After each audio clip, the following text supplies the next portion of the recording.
இருக்குதுங்க அமல். கொழும்புல கொழும்புல கொழும்பு. சரி, ஓகே. அதே மாதிரி இன்னொருத்தர் இருக்கீங்கன்னா சந்திரமோகன் லோஜ். லோஜ் இருக்கு, லோஜினியா, லோஜா, என்ன மாதிரி? லோஜித் லோஜித். பாதிய காணல. நீங்க எங்க?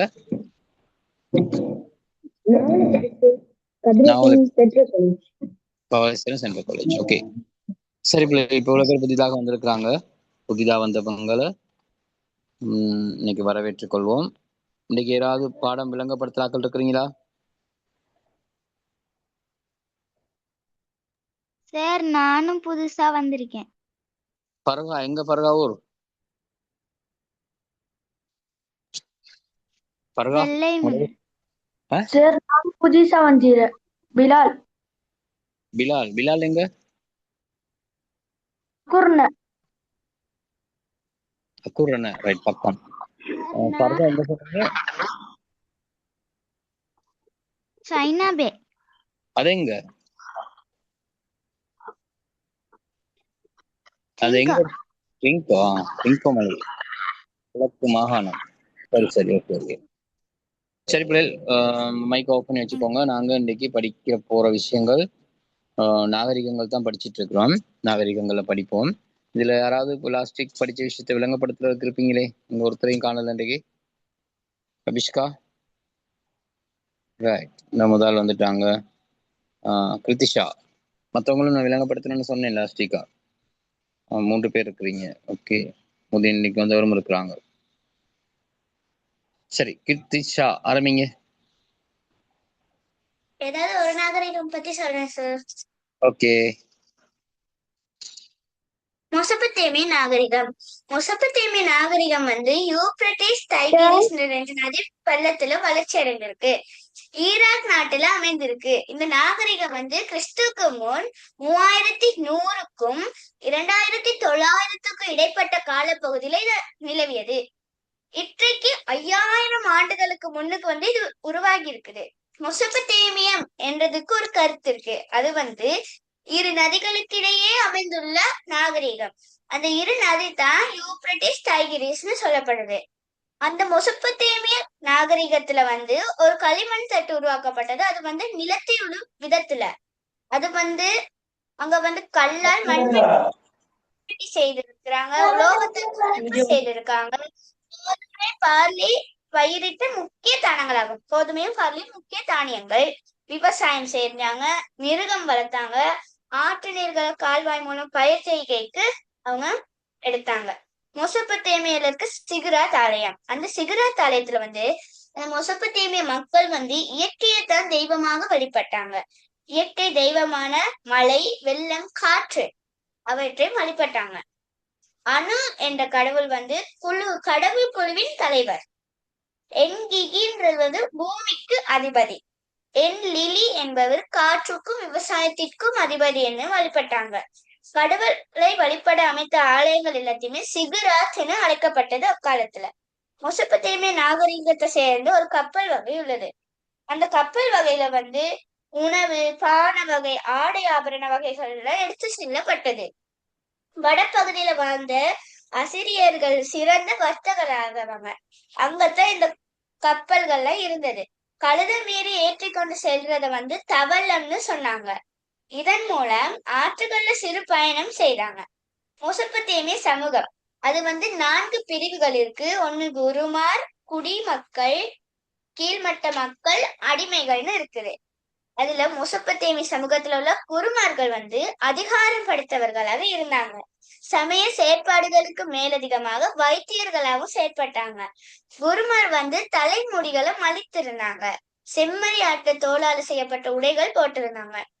உயர்குடி மக்கள் உயர்குடியில ஆண்களும் பெண்களும் தங்கத்திலான ஆபரணங்கள் போட்டிருந்தாங்க.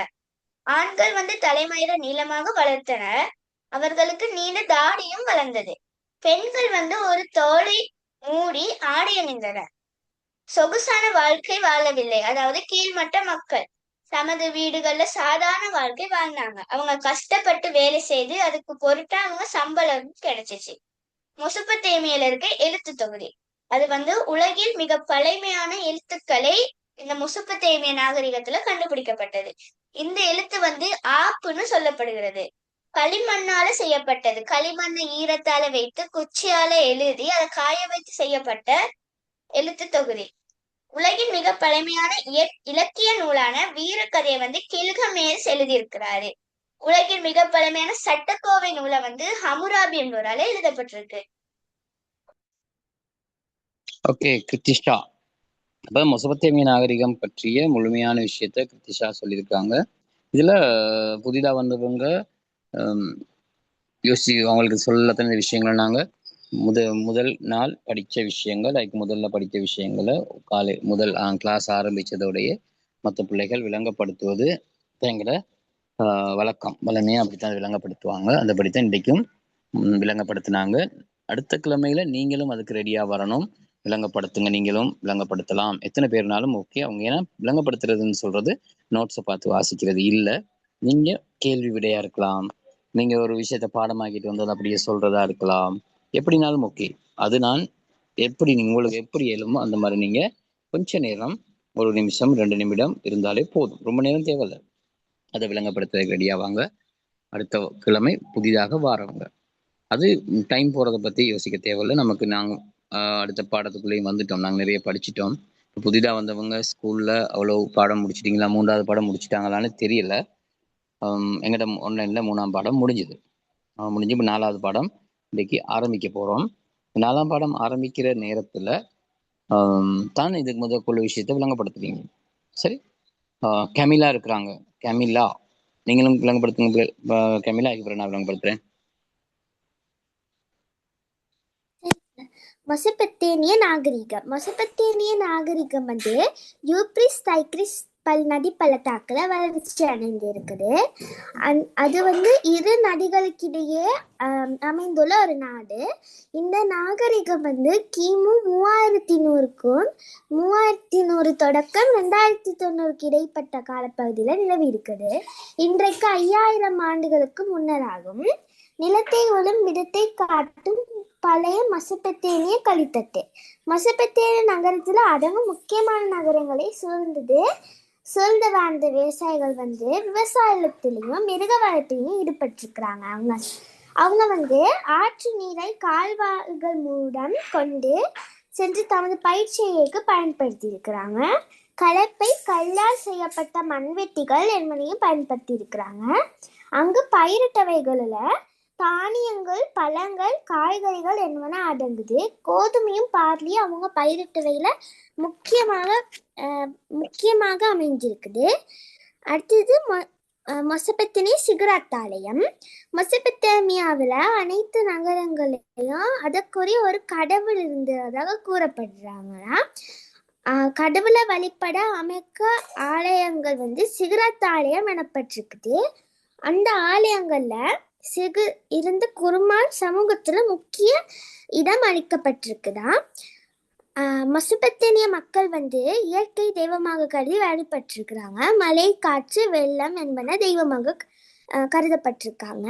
அவங்களால அடக்க முடியாததுகளை அவங்க தெய்வமாக கருதி இருக்காங்க. இந்த கடவுளை குருவாக தலைவராக திகழ்ந்தவர் வந்து அணு என்ற பெயரை அழைக்கப்பட்டிருக்காங்க. பூமிக்கு அதிபதியாக கடவுள் என்கிக்கிங்க வந்து அறிமுகப்பட்டிருக்கிறாங்க. எண்டெலி என்ற பெயரால் வணக்கப்பட்ட கடவுள் வந்து காற்றுக்கும் விவசாயத்துக்கும் அதிபதியாக கருதப்பட்டிருக்காங்க. மெசொப்பொத்தேமியத்தை சேர்ந்த கப்பல், ஆறுகளில பயணம் செய்யும் சிறு கப்பல்ல வர்த்தகம் செய்வதிலையும் மெசொப்பொத்தேமிய மக்கள் திறமையுடையவங்களாக இருந்திருக்கிறாங்க. உணவும் பான வகைகளையும் ஆடை ஆபரணங்களையும் அவங்க வந்து கப்பல் எடுத்து சென்றிருக்கிறாங்க. மெசொப்பொத்தேமியாவில் வடக்கு பகுதியில் வாழ்ந்த ஆசிய சிறியர்களும் சிறந்த வர்த்தகர்கள் ஆவார்கள். அவங்க வந்து தரைமார்க்காகவே வர்த்தகத்தில் ஈடுபட்டிருக்கிறாங்க. கழுதை மீது ஏற்றி கொண்டு செல்வது அவங்க வழக்கமாக கொண்டிருக்கிறாங்க. அவங்க வந்து அவை தவளம் என அழைக்கப்பட்டிருக்குது. மெசொப்பொத்தேமிய உயர்குடி ஆண் பெண் தோற்றம். மெசொப்பொத்தேமிய மெசொப்பொத்தேமிய சமூகம் 4 பிரிவுகளாக கொண்டிருக்குது. குருமார், உயர்குடி மக்கள், கீழ்மட்ட மக்கள், அடிமைகள் என்பன இவைகளாகும். மெசொப்பொத்தேமியாவில் குருமார் அதிகாரம் படித்தவர்களாக இருந்திருக்கிறாங்க. அவங்க சமய செயற்பாடுகளையும் மேலதிகமாக வைத்தியர்களும் செயற்பட்டிருக்காங்க. குருமார் வந்து தலைமுறையை மலித்திருக்கிறாங்க. செம்மறி ஆட்டினத்தோலால் செய்யப்பட்ட ஆடை உடைகள் அணிந்திருக்கிறாங்க. உயர்குடியை சேர்ந்த ஆண்களும் பெண்களும் தங்கத்தாலான பல்வேறு ஆபரணங்களை அணிஞ்சிருக்கிறாங்க. ஆண்கள் தலைமயிரை நீளமாக வளர்த்திருந்திருக்காங்க. அவங்க வந்து நீண்ட தாடியும் இருந்திருக்கிறாங்க. பெண்கள் வந்து ஒரு தோலை மூடி உடை அணிந்திருந்திருக்காங்க. அவங்க வந்து தலைமயிரை நீளமாக வளர்த்திருந்திருக்காங்க. கீழ்மட்டத்தை சேர்ந்தவங்க வந்து சொகுசான வாழ்க்கை வாழல. என்னன்னா அவங்க வந்து தன் வீடு சாதாரண வாழ்க்கை வாழ்ந்துக்கிட்டு தான் இருந்தாங்க. அவங்க வந்து கஷ்டப்பட்டு வேலை செஞ்சு அந்த பொருட்களுக்கு வந்து அவங்க வந்து சம்பளம் கிடைத்து அவங்களோட உடைகளையும் ஆபரணங்களையும் பெருமதி வாழ்ந்ததாக இருக்கவில்லை. அடுத்தது மெசபெத்தேனிய எழுத்து தொகுதி. உலகத்துல மிக பழமையான எழுத்துக்களை வந்து மெசபெத்தேனிய ஆரம்பமானது. இந்த எழுத்து வந்து ஆப்பு எழுத்து என அழைக்கப்பட்டிருக்கு.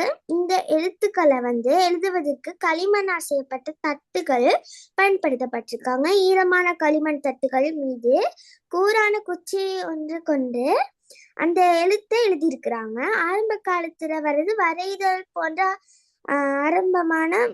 ஆரம்பமான மெசபெத்தேனிய எழுத்து முறை பிற்காலத்தில் எழுத்து தொகுதியாக முன்னேற்றம் அடைஞ்சிருக்கு. இந்த களிமண் தட்டுகளில பல விடயங்கள் எழுதப்பட்டுள்ளன.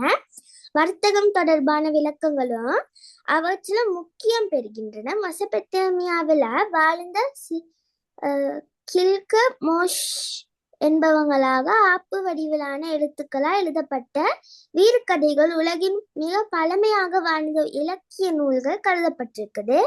உரைகளிட்டு குறிப்பிட்ட நபருக்கு அனுப்புவதற்கு வேண்டிய நடவடிக்கைகள் அவங்களால் மேற்கொள்ளப்பட்டிருக்கு. மெசபெத்தேனியாவை ஆட்சி செய்தவர் ஹம்முராபி என்ற ஆட்சியாளரால் தயாரிக்கப்பட்ட சட்டக்கோவைகள் உள்ளடங்கிய நூல் ஒன்றும் உள்ளது. அது வந்து உலகில மிக பழைய சட்ட நூலாகும். அவ்வளவுதான் சார். இன்னைக்கு நாங்க எகிப்திய நாகரிகம் தானே பார்க்கணும் சார்.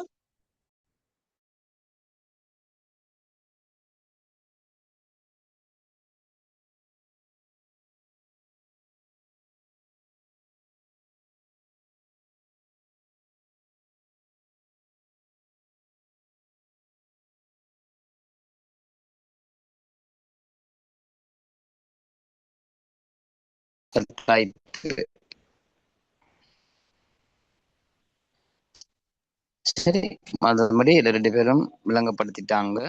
சரி, இப்ப நாங்க படிக்க போற விஷயம் 4வது பாடம். இப்ப நாங்க கொஞ்சம் இந்த நாகரிகங்களை பற்றி விளங்கப்படுத்தினாங்க தானே. அதுல நாங்க ஏற்கனவே இந்த புதிதாக வந்தவங்களுக்கு ஒரு அறிமுகப்படுத்திக் கொள்வோம் இந்த நாகரிகம் சம்பந்தமாக. விளங்கலாமா? ஆனா நிஷா என்னமா சொல்ல வந்தீங்க? என்ன சொல்லுங்க. எகிப்தி நாங்க நீங்க விளங்கப்படுத்தணுமா? படிச்சு முடிக்கலையா? அதை நாங்க இன்னும் சரி அதை படிப்போம். ரைட், சரி சரி சரி, ஓகே. நான் எகிப்து லாஸ்டா முடிச்ச மாதிரி யோசிச்சுட்டு இருந்தேன். சரி, எகிப்து படிப்போம். படிக்கிறதுக்கு முதல்ல இவங்களுக்கு அந்த ஒரு அறிமுகத்தை கொடுத்துருவோம். என்னென்ன பிள்ளைகள், 4 நாகரிகங்கள் இருக்குது. உலகில தோற்றம் பெற்ற நாகரிகங்கள் 4 இருக்குது. அந்த 4ல நாங்க படிக்கிறது உங்களுக்கு பாடத்துல இருக்குது 3 நாகரிகங்கள் சம்பந்தமா தான் படிக்கிறது. அந்த 4 இல்லாமல் இன்னொரு நாகரிகம் சம்பந்தமாகவும் சொல்லப்பட்டிருக்கிறது. அது வந்து மாயா நாகரிகம்னு சரி சொல்லப்பட்டிருக்கிறது. மாயா நாகரிகம், அடுத்த நாகரிகம் சொல்றது மாயா நாகரிகம்னு சொல்லி, அது உலகிற்கு நிறைய விஷயங்கள் அந்த மாயா நாகரிகத்திலிருந்து எங்களுக்கு கிடைக்கப்பட்டிருக்கு. அதுல குறிப்பாக அந்த ரப்பர் பந்து அதுல குறிப்பாக சொல்லப்பட்டது. அப்ப இந்த நாகரிகம் அப்படின்னு சொல்றது ஏன் நதிக்கரை நாகரிகம்னு சொன்னோம்னா, மக்கள் ஆரம்பத்துல நதிக்கரையோரங்கள்ல குடியேறி அங்கு மக்களுடைய வாழ்க்கை, புதிய கண்டுபிடிப்புகள், புதிய விஷயங்கள் எல்லாம் மாறுபட்டனால சொல்றது நதிக்கரை நாகரிகம். ஏன்னா ஆரம்பத்துல இருந்த அந்த வேட்டையாடுகின்ற மனிதன் ஹோமோசேப்பியன், ஆரம்பத்துல கடைசியாக தோற்றமற்ற ஹோமோசேப்பியன் இருக்கான் தானே, அவன் வேட்டையாட தானே ஆரம்பிச்சான். மனிதனாக வந்து வேட்டையாடினான், அலைந்து திரிந்து உணவை சேகரித்தான். அவன் ஒரு இடத்துல நிலையாக குடியேறி வாழ ஆரம்பிச்சதுதான் நதிக்கரை. காரணம் அவன் வேட்டையாடுறதை கைவிட்டுட்டு என்னத்துக்கு பழகிட்டான்? விவசாயத்துக்கு பழகிறான். அப்ப விவசாயம் செய்யறதுக்கு பொருத்தமான இடம் நதிக்கரை. காரணம் வளமான மண்ணும் நீரும் இருந்தது. அதனாலதான் அங்கு குடியேறிய மனிதன் படிப்படியாக அங்கிருந்து வளர்ச்சி அடைஞ்சதுனாலதான் நான் சொல்றது நதிக்கரை நாகரிகம். இரண்டாவது சிந்து நதி, மூன்றாவது நாகரிகமான சொல்லப்படுகிற நாகரிகம். இந்திய நாகரிகம் மட்டும்தான் ஆப்பிரிக்கா கண்டத்தை சார்ந்தது. சரி, மற்ற 3 நாகரிகங்களும் ஆசியா கண்டத்தில் உள்ளது. நான் ஒரு நாகரிகம் சொல்லல, நாங்க உங்களுக்கு பாடத்துல இல்ல. அந்த நாகரிகம் குவாங்கோ நாகரிகம், சீன நாகரிகம். அது குவாங்கோ நதியை கொண்டு தோற்றம் பெற்ற சொல்றது குவாங்கோ நாகரிகம்னு சொல்லி, அது உங்களோட பாடத்துல இல்ல, விளக்கம் இல்ல. முன்ன இருந்தது, இப்ப அது விளக்கத்துல இல்ல. அதனால நாங்க அதை பத்தி படிக்கிறது இல்ல. அப்ப இந்த வெளிநாடு ஐரோப்பா தோற்றம் பெற்ற உலகின் மையமாக கொண்டு தோற்றம் பெற்றது. இப்ப நீங்க எகிப்திய நாகரிகத்தை தான் படிக்க போறோம். எல்லாரும் கேள்விப்பட்ட ஒரு விஷயம் இருக்கும், இந்த பிரமிட்டுகள் இருக்குதானே. இந்த பிரமிட்டுகள் கேள்விப்பட்டிருப்பீங்க. சரி, ரெக்கார்டிங் கேட்டீங்க தானே? ரெக்கார்டிங் கேட்டிருந்தீங்க. ரெக்கார்டிங் வந்து சக்சஸ் ஆன்லைனுக்கு மெசேஜ் ஒன்று போட்டிங்கன்னா அவங்க ரெக்கார்டிங் போடுவாங்க. அவங்கள்ட்ட தான் ரெக்கார்டிங் இருக்குது. சரி, அவருக்கு சாருக்கு மெசேஜ் பண்ணீங்கன்னா அவர் உங்களுக்கு ரெக்கார்டிங் போடுவாங்க. சரி, இந்த பிரமிட்டுகள் எல்லாரும் கண்ட விஷயம். உலக அதிசயங்களில் ஒன்றாக இந்த பிரமிட்டுகள் என்ன செய்யப்படுது? கணிப்பிடப்படுகிறது. சரி, இன்னொரு அறிமுகம் இருக்கு பாருங்க. அறிமுகத்தை பார்த்துக்கிட்டு நாங்க புத்தகத்தை கையில வச்சுக்கொள்ளுங்க. ஓமா, இதை சொல்ல வந்த மாதிரி இருந்துச்சு.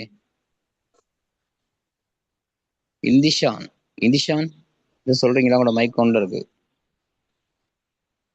ஆனா நிஷாந்தீன் என்ன சொல்ல? ஹேண்ட் சிக்னல் போட்டுருந்துச்சு, அதான் கேட்டேன். சரி, ஓகே. இப்ப இந்த உலக அதிசயம்னு சொல்லப்படுகின்ற இந்த எகிப்தில இன்னுமே இந்த பிரமிட்டுகள் முழுமையாக என்ன செய்யப்படல? ஆய்வு செய்யப்படவில்லை. முழுமையாக இன்னும் ஆய்வு செய்யப்படவில்லை. அதுல பல்வேறு நிறைய விஷயங்கள் இருக்குன்னு சொல்றாங்க. நிறைய விடயங்கள் இருக்கான ஆய்வுகள் மேற்கொள்ளப்பட்டு வருகிறது. முழுமையாக அது ஆய்வு செய்யப்படலைங்கிற கருத்து ஒன்றும் இருக்குது. என்ன இருந்தாலும் பாருங்க, ஆப்பிரிக்கா கண்டத்தினூடாக பாய்ந்து செல்லும் நைல் நதியின் கீழ்ப்பகுதியை சேர்ந்த சமவெளி பிரதேசத்தில் இந்த நாகரிகம் கிமு 3150 ஆண்டு அளவில் நிலவியது. சரி, நதிக்கரை நாகரிகத்துல உலகின் மிக நீளமான நதியான நைல் நதியை அடிப்படையாக கொண்டு தான் இந்த நாகரிகம் என்ன செஞ்சிருக்குது? தோற்றம் பெற்றிருக்குது. இது தோற்றம் பெற்றிருக்கு எப்பன்னா கிறிஸ்துவுக்கு முன் 3150. அப்ப இன்றைக்கு 5000 வருடங்களுக்கு முன் தோற்றம் பெற்ற நாகரிகமாக இந்த நாகரிகம் பார்க்கப்படுது. ஏன்னா கிறிஸ்துக்கு முன் 3000 தானே. இப்ப நாங்க கிறிஸ்துக்கு பின் 2000 இருக்கமே. அப்ப ரெண்டையும் சேர்த்து சொல்றேன். என்னன்னு சொல்லுவோம்? இதை 5000 வருடங்களுக்கு முன் தோற்றம் பெற்ற நாகரிகம் சொல்லி சொல்லுவோம். சரி, இப்பிரதேசம் தற்போது எகிப்தி நாட்டினுள் அடங்குவதனால் எகிப்திய நாகரிகம் என அழைக்கப்படுகிறது. இப்ப அது எகிப்தில் இருக்கிறதுனால எகிப்திய நாகரிகம் சொல்லி அழைக்கப்படுகிறது. அல்லது அதுக்கு சொல்லப்பட்டது நைல் நதி நாகரிகம்னு தான் ஆரம்பத்துல சொல்லப்பட்டது. இந்த நீண்ட காலமாக பாராவோ எனப்படும் பரம்பரையை சேர்ந்த அரசர்களால் இந்த பகுதி ஆட்சி செய்யப்பட்டது. கேட்கலாம், எகிப்து நாகரிகத்தில் ஆரம்ப காலத்தில் ஆட்சி செய்த மன்னர்கள் எப்பரம்பரையை சார்ந்தவர்கள் அல்லது எப்பெயரால் அழைக்கப்பட்டனர்? பண்படான் கேள்வியாக இருக்கலாம். அப்ப அதுக்கு நீங்க சொல்லணும் பாராவோ பரம்பரையை சார்ந்தவர்கள். சரி, எகிப்திய நாகரிக மக்களின் பிரதான ஜீவனோபாயம் விவசாயம். இவங்களோட பிரதானமான ஜீவனோபாயம் விவசாயம் தான் செஞ்சிருக்கிறாங்க. இருக்குதானே? எல்லாமே இருக்கும். அந்த கேள்வி நாங்க பாதி செஞ்சிட்டோமே. நான் திரும்ப இன்னைக்கு பாடம் முடிஞ்சதுக்கு பிறகு இன்னைக்கு நான் டியூட்டர் சென்ட் பண்ணி விடுறேன். வினாக்கள் இருக்கு 3 பாடத்துல, 3 நாகரிகத்துல உள்ள வினாக்களும் அதுல இருக்குது. ஞாபகப்படுத்துங்க, கிளாஸ் முடிகிற டைம்ல நான் அதை சென்ட் பண்றேன். போட அந்த சொல்றேன். டியூட் சரி, இல்ல சார், இது வந்து நீங்க அந்த நோட்ஸ் போட்டீங்க. அதுல இருந்தது இல்லையா? Right right, okay. இதுல பாருங்க, இந்த இதனால் நீர்ப்பாசன தொகுதி ஒன்றை அமைப்பதில் அவர்கள் சிறந்து, ஏன்னா அவங்க விவசாயம் செய்யறதுனால விவசாயத்துக்கு என்ன வேணும்? நீர் வேணும். அதனால அவங்க என்ன பண்றாங்க? விவசாயத்துக்கு நீர் வாங்கியிருக்கிறாங்க. இந்த எகிப்திய நாகரிகத்திலிருந்து உலகிற்கு கிடைத்த சிறந்த கொடை பிரமிட்டுகள் ஆகும். இதுதான் கீழே உள்ள அந்த படம் பிரமிட்டுகள். இதுல நிறைய பிரமிட்டுகள் அங்க காணப்படுகிறது.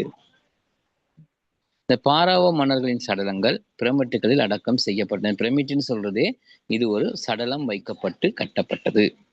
இது ஒரு கல்லறையாகத்தான் பார்க்கப்படுகிறது. அந்த அரசன் பரம்பரையை சார்ந்தவர்கள் அல்லது அரசர்கள் இறந்தால் அவர்களுடைய உடல் இங்கே வைக்கப்பட்டு இந்த மாதிரி பிரமிட்டுகளாக கட்டப்பட்டது.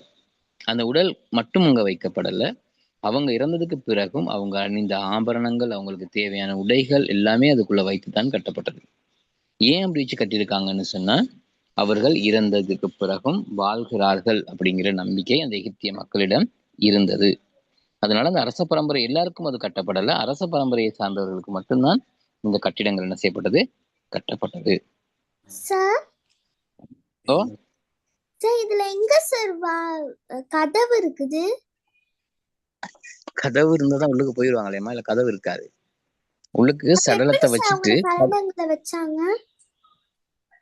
சடலத்தை ஒரு பக்கம் நான் நினைக்கிற மாதிரி ஒரு பக்கம்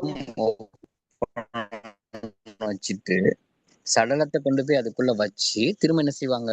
மூடிடுவாங்க. திரும்ப மூடலாம் தானே, உள்ளுக்கு வச்சுட்டு திரும்ப கட்டலாம் தானே. நாங்க அப்படி கட்டலாம் தானே, பொருளை வாசப்படி வச்சுட்டு உள்ளுக்கு கொண்டு போய் ஒரு பொருளை வச்சுட்டு வந்து மூடி விடலாம் தானே, மறைச்சு விடலாமே. நாங்க கதவு மூடுற மாதிரி அப்படியே மூடி வச்சுட்டாங்க. அப்படித்தான் இது மூடப்பட்டது. சொல்றாங்க தானே இப்ப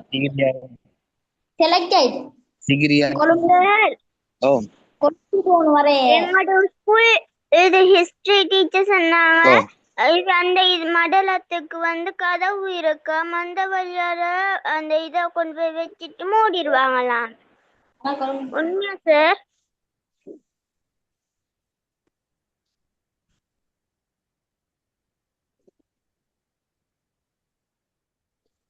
சார் ஓப்பன் ஒண்ணு இருக்கும், கதவா இருக்கா. ஒரு சடலம் வச்சா திருப்பி உள்ளுக்கு போயிட்டு பாக்கல. போய் பார்க்க பிரமிட்டுகளை பார்க்கலாம், பிரமிட் உள்ளுக்கு போக முடியாது. பிரமிட்டுகள் பார்க்கலாம், பிரமிட் உள்ளுக்கு மையம் சடலம் தானே வச்சிருக்காங்க. Okay sir.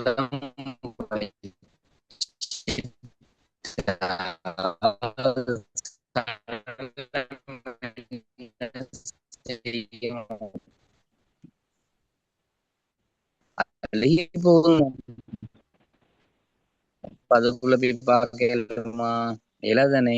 அதனால பார்க்க இயலாத வகையில தான் அது என்ன செய்யப்பட்டிருக்கும்? மூடப்பட்டிருக்கும். சரி, யாரும் போய் பார்க்க முடியாது.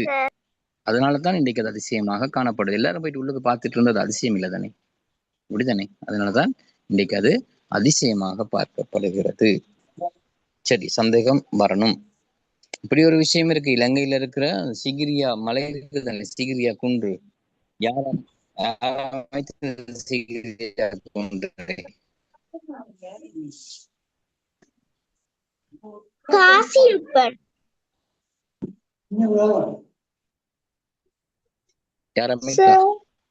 காசியப்பன் முதலாம் காசியப்ப மன்னன் கிரேட் 5ல படிச்சிருப்பீங்க. அந்த காசியப்ப மன்னன்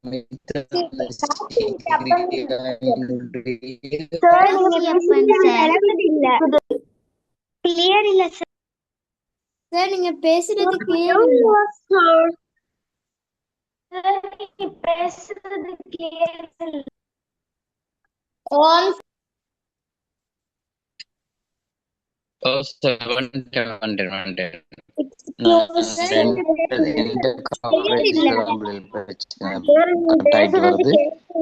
பரவாயில்ல, கட்டான நீங்க கைக்கு விளங்க மாட்டேங்குது சார். இப்ப கேக்குதான்னு பாருங்க. இப்போ ஓகேயா? Sir okay sir. அது கொஞ்சம் எங்கடா நீங்க நீங்க லீவாக வேணாம், ஓகே சார். நீங்க அதுல இருங்க. நான் நான் வரட்டும் முதல்ல. மைக் ஆஃப் பண்ணி வச்சுக்கொள்ளுங்க. நீங்க உங்களோட மைக்கில் ஆஃப் பண்ணி வச்சுக்கொள்ளுங்க. சுருக்க வாட பாட பிள்ளைகள் மைக் ஆஃப் பண்ணி வைங்க, ஏன்னா அவங்க பேசுறதெல்லாம் கேக்குது. சரி, அதனால மைக் ஆஃப் பண்ணி வைங்க. சரி, இப்போ என்னன்னா, இப்போ இந்த விஷயம் தான், இந்த அறிமுகத்துல சொல்லப்பட்ட அந்த விடயங்களை தான் நாங்க இந்த பாடத்துல தெளிவா படிக்க போறோம். விளங்குதா? சரி, அதில் பாருங்க, இப்ப அறிமுகத்துக்குள்ள இந்த ஒரு சின்ன விஷயம் மட்டும் அதில் சொல்லப்பட வேண்டி இருக்குது. அறிமுகத்துக்குள்ள நிதிஷ் ஸ்கிரீனுக்குள்ள வர வேணாம், விரட்டி விட்டுருவேன் கிளாஸ் விட்டு. இல்ல பாருங்க, இந்த அடக்கம் செய்யப்பட்ட சடலம் இருக்குதானே, அங்க ஒரு முக்கியமான எழுத்து தொகுதி ஆரம்பிச்சிருக்கு. எகிப்தில எழுத்து தொகுதி கண்டுபிடிக்கப்பட்டிருக்கு, எழுதுறத ஆரம்பிச்சிருக்கிறாங்க. அதுலயும் சில விஷயங்கள் பாருங்க இருக்குது. பல்வேறுபட்ட மிருகங்களினதும் பொருள்களினதும் உருவங்களை கொண்டு நிர்மாணிக்கப்பட்ட அந்த எழுத்துக்கள் எகிப்திய சித்திர எழுத்துக்கள்னு சொல்றாங்க. இப்ப அங்க என்னது எழுத்திருக்காங்கன்னு சொன்னா, ரீகா என்ன மெசேஜ் பண்றீங்க? யாரோ ஒருத்தர் ஸ்கிரீன்ல கோடு போடுற மாதிரி இருக்கு. இல்ல சார், நீங்க பேசுறது விட்டு விட்டு கேக்குது. இப்ப இருக்க பிள்ளைகள் ஒரு சில நேரம் அந்த கவரேஜ் இல்லாம இருக்கு. அதான் நான் வீடியோ ஓப்பன் பண்ணி வச்சுட்டு இருக்கிறேன். கேக்குது இல்லை? இங்க இந்த ஏரியாவுல சரியான கவரேஜ் பிரச்சனை. முன்ன அப்படி இல்லை, இப்ப கொஞ்ச காலமா அப்படி நிறைய பிரச்சனை இருக்குது. கேக்குது இல்லை, நிறையவே கேக்குது இல்லை. அதனாலதான் நானும் கொஞ்சம் இத விட்டு விட்டு வருது, கட் ஆயிட்டு வருது. நீங்க உங்களுக்கு பிரச்சனை இருக்காது, நீங்க அந்த பிரச்சனை இருந்தாலும் நீங்க ஜாயிண்ட் ஆகியே இருங்க. சார் எனக்கும் பிரச்சனை. எல்லாருக்கும் அந்த பிரச்சனை இருக்கும். இப்ப ஓகேயா இருக்கும், இப்ப நல்லா கேட்கும். இந்த கவரேஜ் போயிட்டு வர நேரம் அந்த பிரச்சனை கொஞ்சம் இருக்குது. அதனால நீங்க லீவாக தேவையில்லை. நான் எப்படியும் ஜாயிண்ட் ஆகிருவேன், நான் ஜாயிண்ட் ஆகிருவேன். என்னதான் பிரச்சனை, உங்களுக்கு அந்த பிரச்சனை இல்லைன்னு நினைக்கிறேன். சரி, சமீப காலமாக அந்த பிரச்சனை ஒண்ணு இருக்கு. இப்ப நோட்ஸுக்குள்ள வருவோம். இதுல பாருங்க, இந்த பிரமிட்டுக்கு கீழே பாருங்க, இந்த படத்தில் காணப்படுவது எகிப்தின் தலைநகரான கெய்ரோ நகரிலிருந்து சற்று தூரத்தில் அமைந்துள்ள கீசா என்ற இடத்தில் அமைக்கப்பட்டுள்ள பிரமிட் ஆகும். இந்த பிரமிட்டுகள் பல இடங்கள்ல அமைக்கப்பட்டது எகிப்துல, ஆனா இதுல பிரசித்தி பெற்றது இந்த கீசாங்கிற இடத்துல அமைக்கப்பட்டுள்ள பிரமிட்டு தான் முக்கியத்துவம் வாய்ந்ததா இருக்குது. இதன் உள்ள என்ன வச்சிருக்காங்கன்னு சொன்னா, பாராவோ அல்லது பார்வோன் மன்னர்களதும் அவர்களது மனைவிமாரதும் சடலங்கள் வைக்கப்பட்டுள்ளன. அவங்க இறந்ததுக்கு பிறகு அவங்களுடைய சடலங்கள் இங்கே என்ன செய்யப்பட்டிருக்கு, வைக்கப்பட்டிருக்கிறது. சரி, எகிப்தின் மிக பழைய பிரமிட்டுகள் கிமு 2630க்கும் 2611 காலத்தில் அமைக்கப்பட்டவையாகும். கிமு கிறிஸ்துக்கு முன் இன்றைக்கு 4500 வருடங்கள் 4600 வருடங்களுக்கு முதல் அமைக்கப்பட்ட பிரமிட்டுகள் தான் மிக பழமையானதுன்னு சொல்றாங்க. கீசாவில் உள்ள பிரமிட் உலகின் 7 அதிசயங்களில் ஒன்றாக கருதப்படுகிறது. உலகில் இருக்கிற 7 அதிசயங்கள் ஒன்றுதான் இந்த கீசாவில் இருக்கிற பிரமிட்டுகள். அப்ப உங்களுக்கு ஒரு பார்ட் 1ல ஒரு கேள்வி ஒன்று வரும், எகிப்திய நாகரிகத்தில். சரி, அப்ப கீசாங்கிறது நீங்க ஞாபகம் இருக்கணும். அதே மாதிரி உலக அதிசயங்களில் ஒன்றாக போற்றப்படுகின்ற எகிப்திய நாகரிகத்துக்குரிய அடையாளம் எது அப்படின்னு கேட்டா அதுக்கு நீங்க பிரமிட்டுகள்னு சொல்லணும். ஒன்வேர்ட் ஆன்சர் கேள்விகள் எப்படியும் வரலாம். சரி, அவங்கள புள்ளிகள் அதிகமாக எடுக்கணுமா இருந்தா இந்த ஒவ்வொரு விஷயமும் ஒவ்வொருத்தும் எடுத்திருக்கணும்.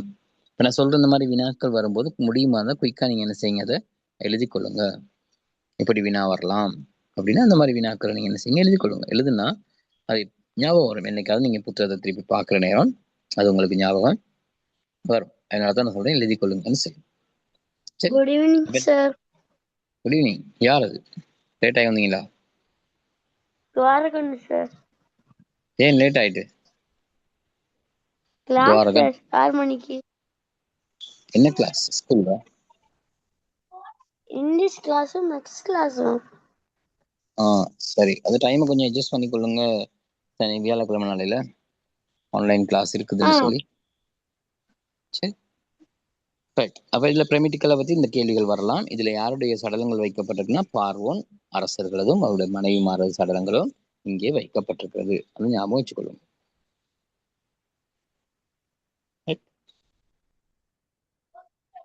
இதுல பாருங்க ஒரு படம் இருக்கிறது. இது நெப்பவுட்டேன் அரசியினுடைய படம்.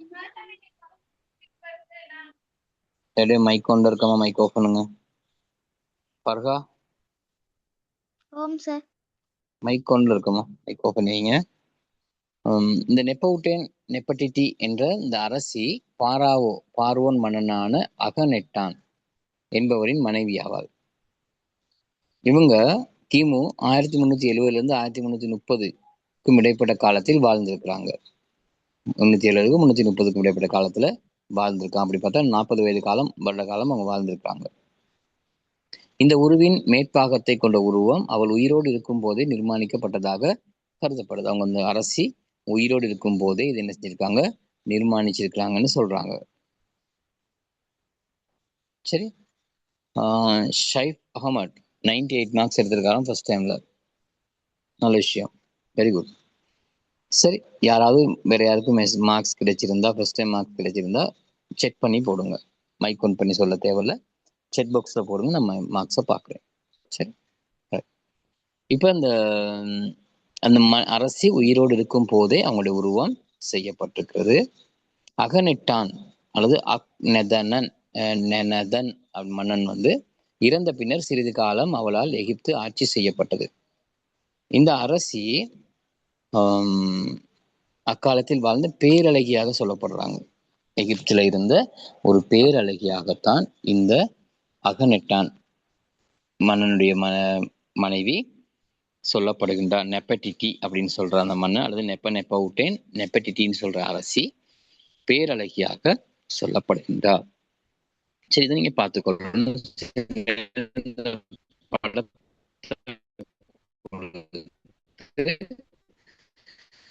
நீங்க பேசுறது கிளியர்.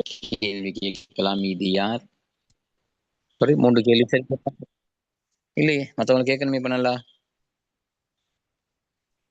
Okay sir. கேட்கணும். கொஞ்சம் போயிட்டு வரோம். நான் சொன்னேன் முதல்ல அந்த கவரேஜ் பிரச்சனை இருக்குன்னு சொல்லி, அதனால தான் நான் வெளியில வந்து உட்காந்துருக்கேன்னு சொல்லி.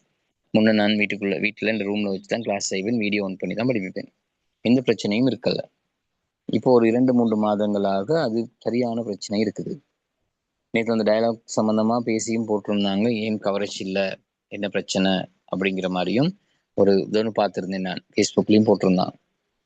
அதனால சில நேரம் எதிர்காலத்துல அது சரிவர வாய்ப்பு இருக்குது, செய்வாங்க. ப்ரௌட்டர் பயன்படுத்தியாச்சு, மொபிட்டெல் பயன்படுத்திட்டேன், ஏர்டெல், டயலாக் எல்லாம், எதுக்கும் ஆன்சர் இல்லை, ஒண்ணுமே சரி வருது இல்லை. சரி, அப்ப இந்த அரசியை பத்தி பார்த்துக்கொள்ளுங்க. இந்த அரசி உலகின் அதாவது எகிப்தியனுடைய பேரழகியாக பார்க்கப்பட்ட. கீழுள்ள மண் பாருங்க, எகிப்திய நாகரீக காலத்தை சேர்ந்த கல்விமான்கள் எழுதுவதற்கு பயன்படுத்தக்கூடிய பல குறியீடுகளை உருவாக்கி இருக்காங்க.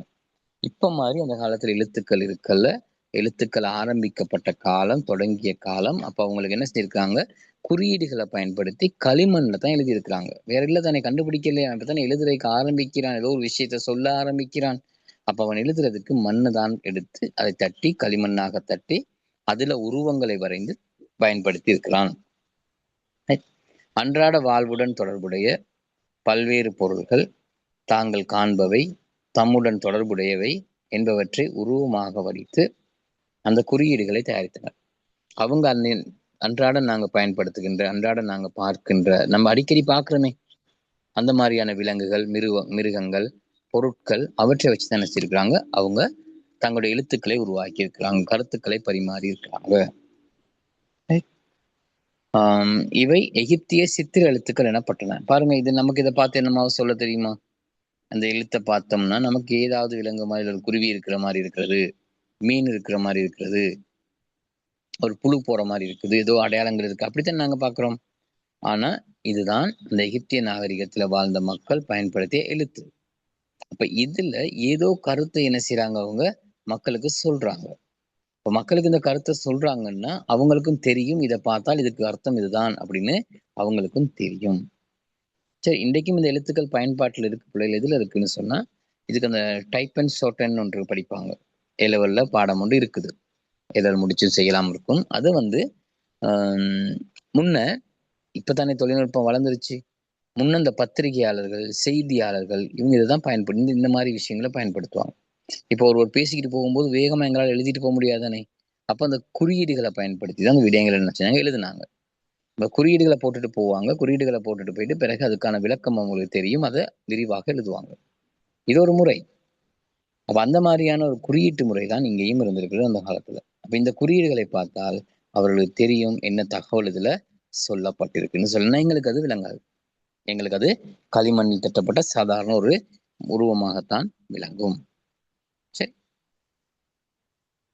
இந்த ரெண்டு விஷயத்தையும் பார்த்துக்கொள்ளுங்க பிள்ளைங்க. இது ரெண்டு முதலாவது பகுதி. இப்ப நான் சொன்ன விடயங்களை இப்படி இது மெதுவா வாசிச்சு கொள்ளுங்க. இதுல ஏதாவது விலங்குகள்னு சொன்னா உடனடியாக கேளுங்க, மைக் ஒன் பண்ணி கேளுங்க.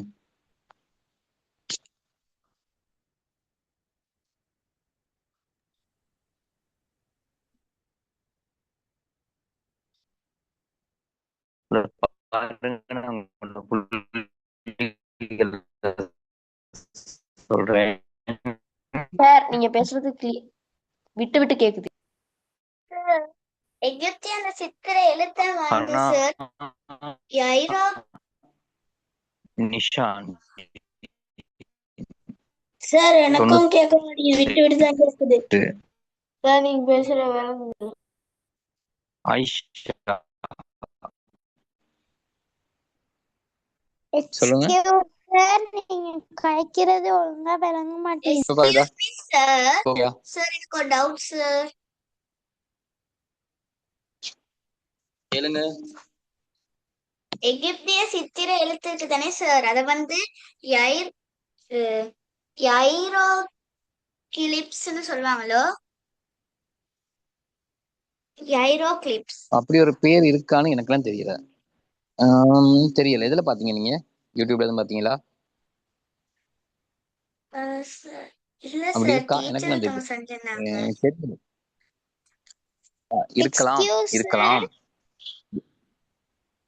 எக்ஸ்கியூஸ் சார், கல்விமான்கள் சொல்லுங்க, என்ன கேக்குது, சொல்லுங்க. சார்? கல்விமான்கள்னு சொல்றது கல்விமான்கள்னு சொல்றது கல்வி நன்றாக கற்றவர்கள். கல்விமான்கள்னு சொல்றது அதிகம் படித்தவர்கள். உதாரணத்துக்கு பேராசிரியர்கள் சொல்றோம். பல்கலைக்கழகத்துல இருக்கிற பேராசிரியர்கள், கற்பிப்பவர்கள் இருக்கிறாங்களா? பெரிய படிப்பு படிச்சாக்கள், பெரிய பெரிய படிப்பு படிச்சிருப்பாங்க.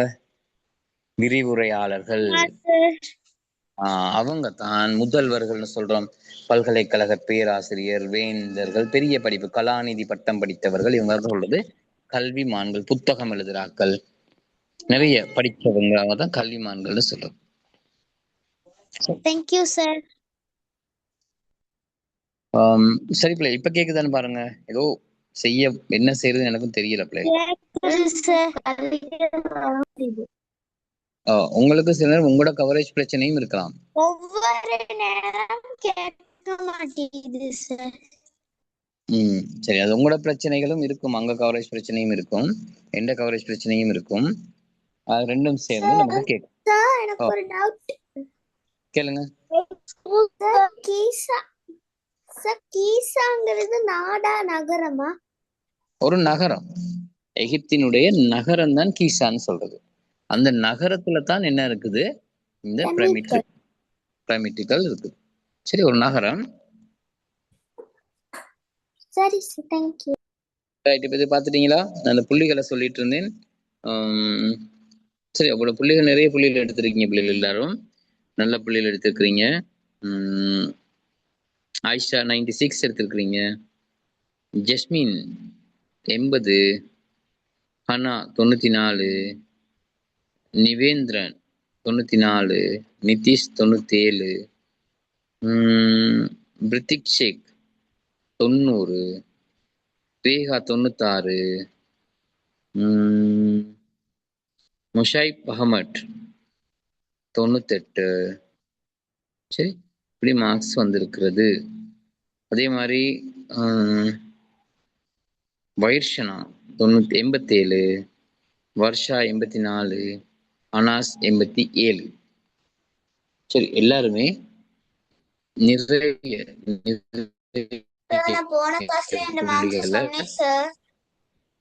எடுத்திருக்கிறீங்க.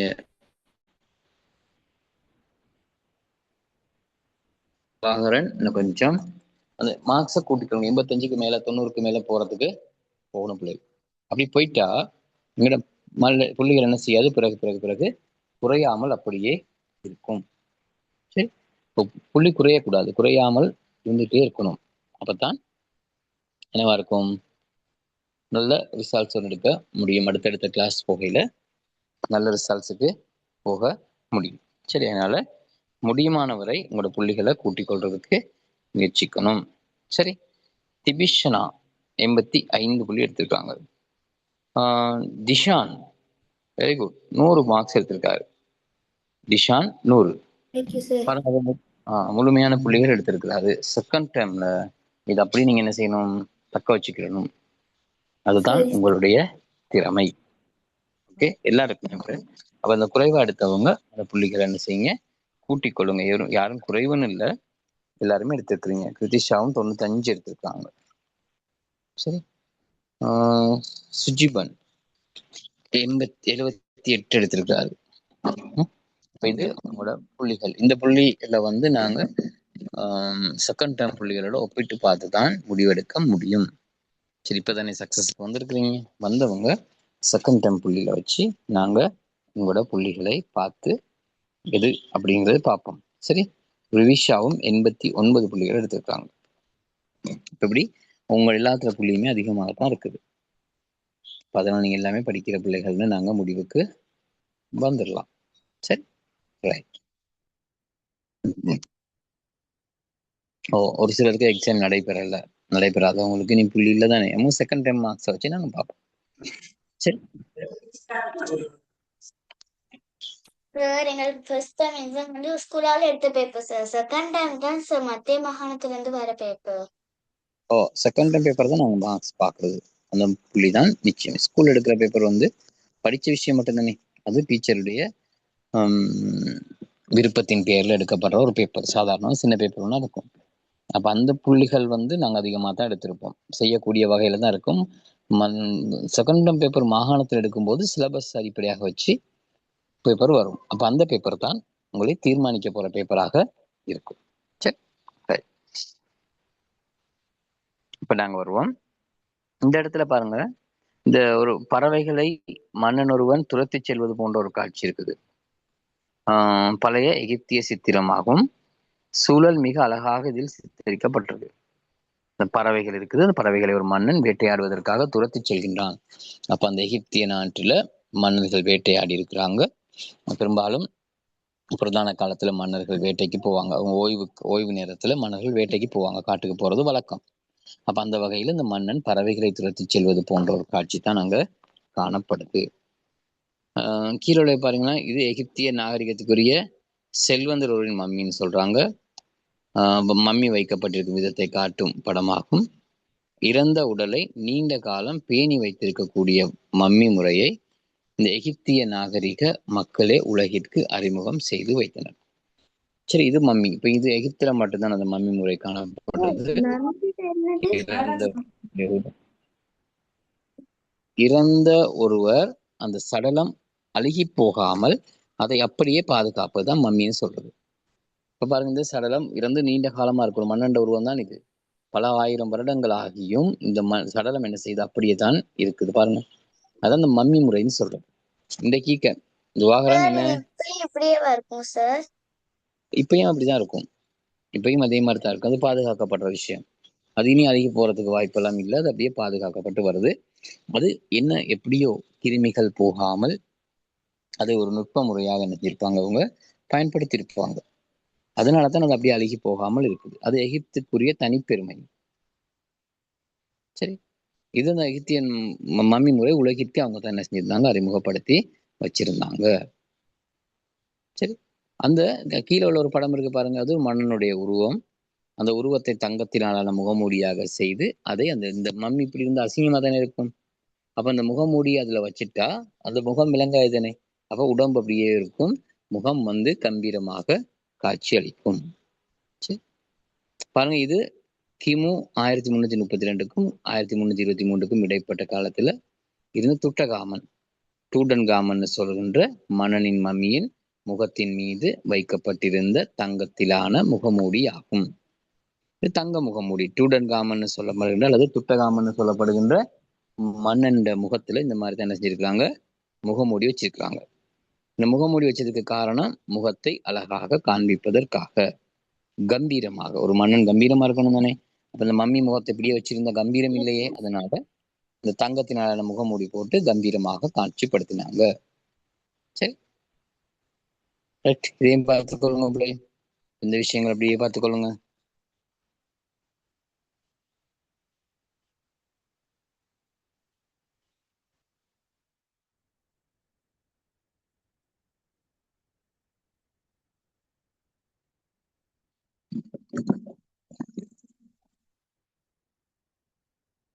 சரியா, பார்த்துடுங்க. முழுமையா எகிப்திய நாகரிகத்தை பாருங்க ஒருத்தரும்.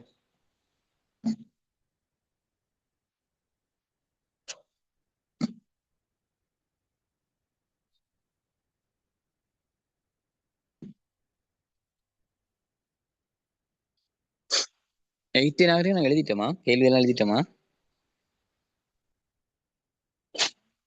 ஓ சார். எல்லா கேள்வியும் முடிஞ்சுதா அந்த டியூட்ல உள்ளது? ஓ சார். சரி. இதை முழுசா 3 நாகரிகத்தையும் ஒரு தரம் மேலோட்டமா பாருங்க. உங்களுக்கு ஏதாவது நாகரிகங்கள்ல விளங்காம இருந்தா கேளுங்க. கொஞ்சம் புதிதா வந்தவங்களும் பாருங்க. அடுத்த பாடத்தை நாங்கள் இன்னைக்கு ஆரம்பிப்போம்.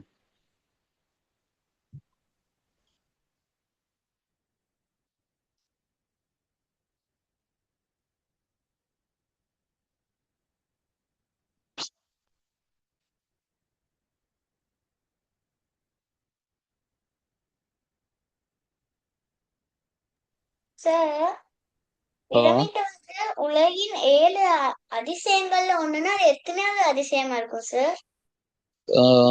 7 அதிசயங்கள்ல முதலாவது 2வதுன்னு சொல்லி வகைப்படுத்தப்படல. அது சில நேரம் யுனெஸ்கோவில் வகைப்படுத்தப்பட்டிருக்கும். ஆனா 7ல 1ன்னு சொல்லப்படுகிறது. Sir, excuse me sir.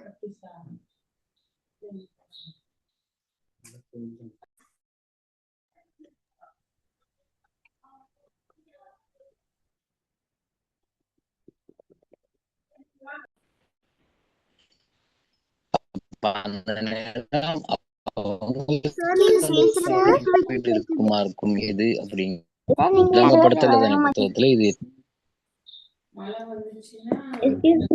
இப்ப கேக்கு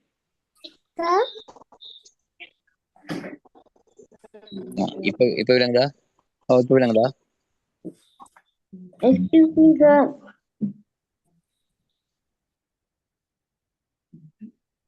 கேளுங்க சார். எங்களுக்கு டியூட் கொடுக்கல, எப்படி இருக்கிறது? சிலோ நான் பாக்குறேன். டியூட் என்ன செய்யணும்? டியூட் அனுப்புறதா? நான் குரூப்ல போடுறேன். Okay sir.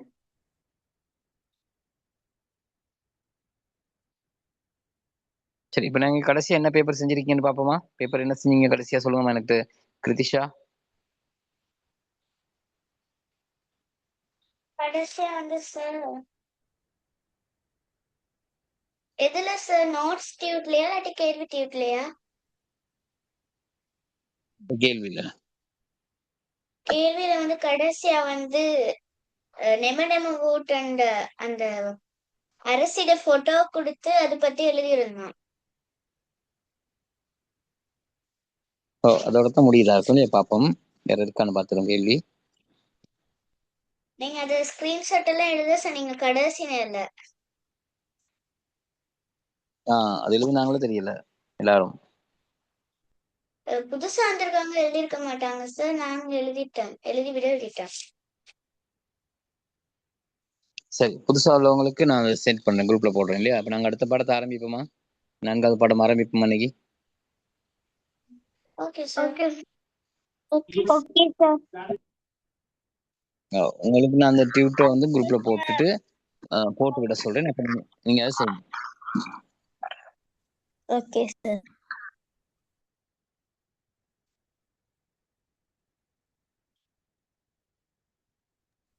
Okay sir.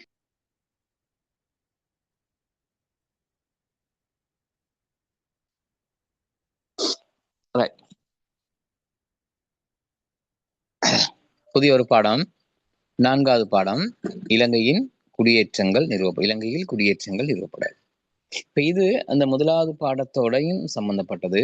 வரலாறு என்றால் என்னன்றது அறிமுகம், அதோட சம்பந்தப்பட்டது. இப்ப நாங்க படித்த அந்த நாகரிகங்களோடையும் சம்பந்தப்பட்டது. அந்த நாகரிகங்கள்ல மனிதன் எங்கிருந்து நதிக்கரையில எப்படி தோற்றம் பெற்றானோ அந்த விஷயங்களை இங்க இலங்கையில எப்படி மனிதன் இலங்கையில குடியேறினான், அவன் எப்படியான வாழ்க்கை வாழ்ந்தான் அப்படிங்கிற விஷயத்தை தான் நாங்க படிக்க போறோம். முக்கியமான மனிதனுடைய வளர்ச்சி கட்டங்களை நாங்க என்ன செய்ய போறோம், இந்த பாடத்துல பார்க்க போறோம். மனிதன் எப்படி வளர்ச்சி அடைஞ்சிருக்கிறான் அப்படின்னு சொல்லி பார்க்க போறோம். படம் ஒன்று இல்லை. இந்த படத்தை பார்த்தா உங்களுக்கு என்ன தோணுகிறது?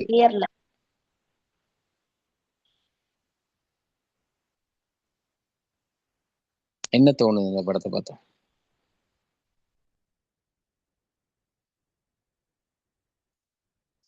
இல்ல, இப்ப கவரேஜ் இருக்குது, உங்களுக்கு பிரச்சனையா இருக்கும். எனக்கு கவரேஜ் இருக்குது. சார் இப்ப கேக்குது. விளங்கமா இருந்தா சொல்லுங்க.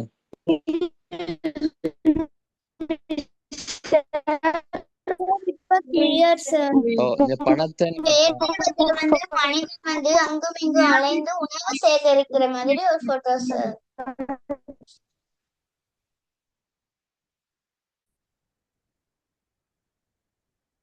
வேற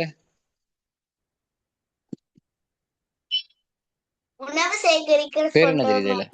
சேகரிக்கிறது சார். இது வந்து வேட்டையாடு மனிதன் எப்படி உணவு பறிச்சான்றது.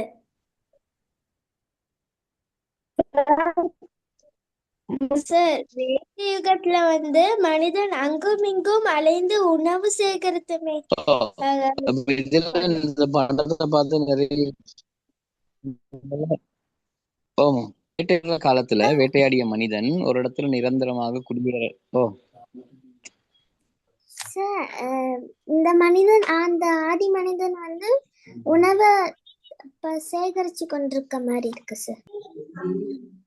ஆமா, அதான் சார் இந்த மனிதன் வந்து ஒரு பக்கத்தில் இருக்கும் ஒரு கம்பை தேடி பழங்களை பறிக்கிறார்.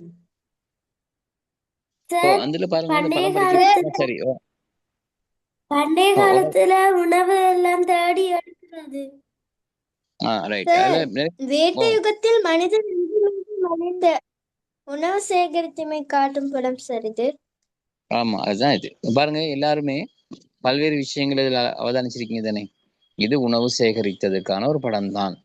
அங்கும் இங்கும் அலைந்து உணவு சேகரிச்சிருக்காங்க. ஆனா இதுல ஒருத்தர் சொன்னீங்க தானே, இந்த கம்பு ஒண்ணு, தடி ஒண்ணு கிடந்திருக்கு, தடியை எடுத்து அவர் ஆஞ்சிருக்காருன்னு சொல்லி. அந்த தடியை எடுத்து பாருங்க, மேல எதையோ போட்டு கட்டி இருக்கிறாங்க. அது அந்த காலத்துல கட்டுவதற்கு ஏதோ ஒன்று பயன்படுத்தி இருக்கிறாங்க. அது கொடிகளா கூட இருக்கலாம். எடுத்து கற்களால் செய்யப்பட்ட கல்லாயுதம் சார் அது. இது கல்லாயுதமா இருக்கிற சில நேரம் இருக்கலாம். அப்படி இல்லைன்னா ஒரு கம்பை கூட ஒண்ணு வச்சிருக்கலாம், தடி ஒன்றை கூட. அவங்க வந்து ஈரப்பலா இது பண்றாங்க சார். அது வந்து காட்டுப்பலாட இலை. ஆமா, ஈரப்பலா இலையும் அப்படித்தான் இருக்குது. ஆனா காட்டுப்பலாவா கூட என்ன செய்யலாம், அது இருக்கலாம். சரி, அதுவும் இருக்கலாம் இல்லையா. அந்த காயை பொறுத்த வரையில ஒன்று ஈரப்பலாவினுடைய அம்சம் இருக்கிற மாதிரியும் இருக்குது. அந்த இலையை பொறுத்தாலும் அப்படித்தான் இருக்குது. சில நேரம் காட்டுப்பலாவா கூட இருக்கலாம். சரி, ஏதோ அவங்க அந்த காலத்துல உணவை பெற்றுக்கொள்வதற்காக அலைந்து திரிந்திருக்கிறாங்க, சேகரிச்சிருக்கிறாங்க. சேகரிக்கிறதுக்கு அவங்க சூழல்ல காணப்படுகின்ற பொருட்களை பயன்படுத்தி இருக்கிறாங்க. இதான் அவங்க சொல்லப்பட்ட விஷயம். அதை கஷ்டப்பட்டு அவர் பறிப்பது போன்ற ஒரு காட்சி தான் இங்க இருக்குது. அப்ப இந்த மனிதன் சேகரிக்கிறான், உணவை சேகரிக்கிறான் அப்படிங்கிறது இதன் மூலம் விளங்கப்படுத்த. இந்த படத்தை பார்த்தால் எங்களுக்கு அது தெரியக்கூடியமாக இருக்குது. பல்வேறு விதமானது, ஈரப்பலாவா இருக்கலாம், காட்டுப்பலாவா இருக்கலாம், அசனி பலாவா, ஏதோ ஒன்று, ஏதோ ஒரு காய் என்ன செஞ்சிருக்காரு, அவரு பறிச்சிருக்கிறாரு அப்படிங்கிறத நீங்க உறுதிப்படுத்தலாம். அப்ப எனக்கு அறிமுகம்னு சொல்லப்பட்டிருக்க இலங்கையின் குடியேற்றங்கள்ல எந்த ஒரு நாட்டிலும் அல்லது பிரதேசத்திலும் மக்கள் முதல் வந்து குடியேறுவது குடியேற்றம் எனப்படும். சரி, எந்த ஒரு நாட்டிலும் அல்லது பிரதேசத்திலும் மக்கள் முதல் வந்து குடியேறுவது குடியேற்றம் எனப்படும். இப்ப தீவாகிய எமது நாட்டில, எமது நாடு தீவு தானே, தீவுன்னு சொன்ன என்ன பிள்ளை? நான்கு பக்கமும் கடலால் சூழப்பட்ட. நான்கு பக்கமும் நீரால் சூழப்பட்டிருந்தால் அது சொல்றது தீவுன்னு சொல்லி. அப்ப இலங்கை ஒரு தீவு, 4 பக்கமும் கடலால் சூழப்பட்டிருக்கு, நீரால் சூழப்பட்டிருக்கு. சரி, அப்ப அந்த தீவுல மைக் ஆஃப் பண்ணிக்கொள்ளுங்க. சரி, அப்ப இந்த தீவுல, இவ்வளவுப்பட்ட இந்த சின்ன தீவுல இன்றைக்கு 1,25,000 ஆண்டுகளுக்கு முன் மக்கள் வாழ்ந்துள்ளார்கள் என தொல்லியல் ஆய்வுகள் உறுதிப்படுத்தப்படுகின்றன. பெம்மனு சின்ன ஒரு தீவு தானே, இந்த தீவுல 1,25,000 வருடங்களுக்கு முன்னுக்கு வாழ்ந்த மனிதனை பற்றி சொல்லப்பட்டிருக்கு. மைக் ஆஃப் பண்ணணும் பிள்ளைகள். ஜர்ஷானி, அர்ஷானியும் மைக் ஆஃப் பண்ணி வைங்க. ஏன்னா அங்க நீங்க கதைக்கிறதெல்லாம் கேக்குது. எனக்கு நீங்க என்கிட்ட கதைக்கும் போது நீங்க மைக் ஆன் பண்ணி கதைங்க. நீங்க படிக்கிற இடத்த முடியுமானவரை அமைதியான இடமா பார்த்து கொள்ளுங்க. ஏன்னா அங்க வீட்டுல உங்களோட சத்தங்கள், வீட்டுல உங்களோட குடும்பத்தில் உள்ளவங்களோட சத்தங்கள் வந்து உங்களுக்கு டிஸ்டர்பா இருக்கும். அமைதியா இருந்தா பிரச்சனை இல்லை. சரி, அப்ப இங்க எமது நாட்டுக்கு வந்து குடியேறியவர்கள் இந்நாட்டை எவ்வாறு விருத்தியடைய செய்தார்கள் என்பதை இப்பாடத்தின் மூலம் நீங்கள் அறிந்து கொள்வீங்கன்னு போட்டிருக்கிறாங்க. நீங்க அறிய போறீங்க, இந்த பிரித்தானியர் இலங்கைக்கு வர்றாங்க, அது ஐரோப்பியர் யாரோ ஒருத்தர் இலங்கைக்கு வந்து ஆட்சி செய்யும் போது மக்கள் என்ன மாதிரி செஞ்சாங்க, எப்படி அவங்க இந்த நாட்டை எவ்வாறு விருத்தியடைய செஞ்சாங்க என்பதை பார்க்க போறாங்க. மக்களுக்கு அவங்க செய்த சேவைகள் அனைத்தையும் இந்த பாடத்தில் நாங்க படிக்க போறோம். சரி, அறிமுகத்தோற்றம் வாசிக்கணும். அறிமுகம் மற்றும் ஒருத்தரம் வாசிங்க.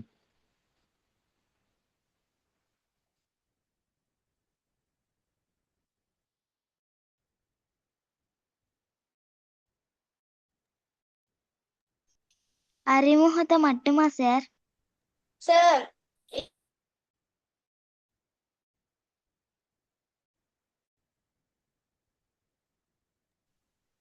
சார் இதுல வந்து இலங்கைக்கு 1,25,000 ஆண்டுகளுக்கு முன் வந்த மக்கள் வந்து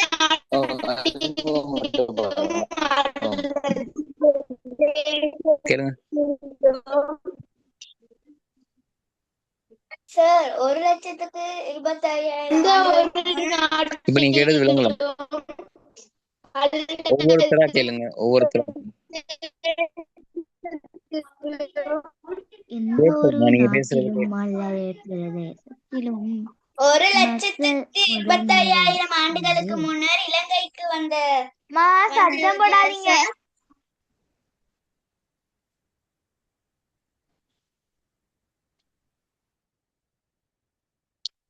ஏதோ எல்லாரும் ஒன்னா பேசினா கேட்காதம்மா. சரி, 1,25,000 வருடங்களுக்கு முதல் இலங்கையில மனிதன் வாழ்ந்தான் அப்படின்னு சொல்லி ஆதாரங்கள் கிடைச்சிருக்குது. அவங்களோட பத்தி எலும்பு கூடுதலா இருக்கலாம். அவங்க ஹோமோசேப்பியன்ஸ். இப்ப நாங்க எல்லாமே ஹோமோசேப்பியன்ஸ் தானே. ஹோமோசேப்பியன்ல இருந்து வந்து பிரிவுதான் நாங்க எல்லாம் ஹோமோசேப்பியன் இனத்தை சேர்ந்தவர்கள். ஆனா நாங்க எங்களுக்கு அந்த 4 இடங்களாக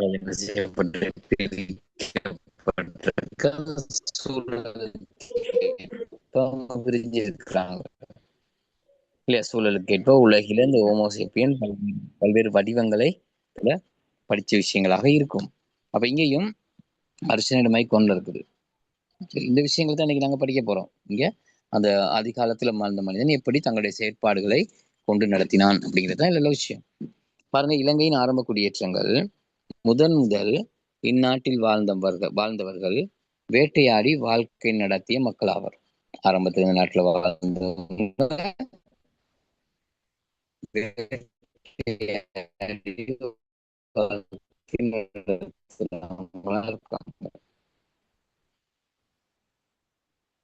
அவர்கள் வேட்டையாடுதலுக்கு மேலதிகமாக அங்கும் இங்கும் அலைந்து திரிந்து உணவிற்கு தேவையான வழிகளை சேகரித்தனர். வேட்டையாடுறது மட்டும் இல்லாம அலைஞ்சு திரிஞ்சு என்னென்ன கிடைக்குதோ எல்லாம் கொண்டு வந்து என்ன செய்வாங்க, சாப்பிடுறாங்க. பழங்கள், காய்கள், மிருகங்கள் எல்லாம் என்ன கிடைக்குது கொண்டு வந்து என்ன செய்யறாங்க, சாப்பிடுறாங்க. சேகரை விரும்பினர். மழை இல்லைன்னா வெளியே போகணும்னு நினையாமல் இருப்பதற்காக. அப்ப மழை விட்டதுக்கு பிறகு அவன் என்ன செய்வான்? வெட்ட வெளியில அப்படியே படுத்து கிடப்பான். அவனுக்கு அதோட தேவையும் ஒரு பெரிய ஒரு நமக்கு மாதிரி இப்போ வீடு, ரூமு, குஷன், கட்டில் எல்லாம் தேவைங்கிறது ஒன்றும் அவனுக்கு இல்லை. அவன் அப்படியே என்ன செய்வான்? அவனுக்கு பொருத்தமான இடத்துல அவன் படுப்பான், வெட்ட வெளியில படுப்பான், மழை வந்தா குகையில படுப்பான், வேட்டையாடுவான், உணவை சாப்பிடுவான், திரும்ப தூங்குவான். இதுதான் அவனுடைய வேலை. இப்பயும் நாங்க அப்படி இருந்தா ரொம்ப நல்லா தானே, படிக்க தேவையில்ல, வேற வேலைக்கு போக தேவையில்ல, எல்லாம் வேட்டையாடி அந்த நிலைமை தான் அவன். அவனுடைய காலம் வித்தியாசமானதாக காணப்பட்டது. அப்ப கற்குகையில பாருங்க, திரும்ப தங்குறது அவங்க விரும்பி இருக்கிறாங்க. மழை இல்லாத நேரம் தான் அவங்க என்ன செய்யறாங்க? வெட்ட வெளிகள்ல வாழ்ந்திருக்கிறாங்க.